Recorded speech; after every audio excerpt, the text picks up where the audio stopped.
تکبیر تشریق تکبیرهایی است که با کلمات مخصوص در وقتهای مخصوص خوانده می شود. یعنی در 23 وقت نماز.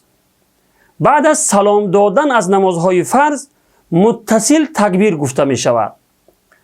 خواندن تکبیر تشریق به چه کسان واجب می شود؟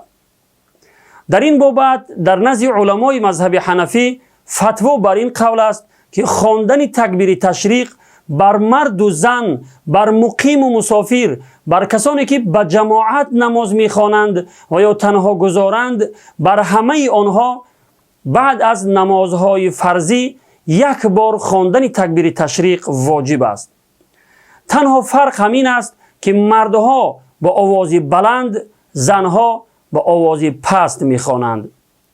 تکبیر تشریق از کی تا کی خوانده می شود؟ یعنی مدت آن چقدر است؟ تکبیر تشریق بعد از نماز بامداد روز 9 ذوالحجه یعنی روز عرفه آغاز یافته تا نماز عصر روز 13 ذوالحجه ادامه می کند.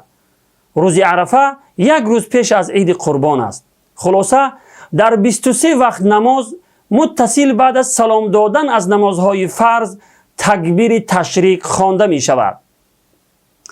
طریقه خواندن تکبیر تشریق چنین است: الله اکبر الله اکبر لا اله الا الله والله اکبر الله اکبر ولله الحمد.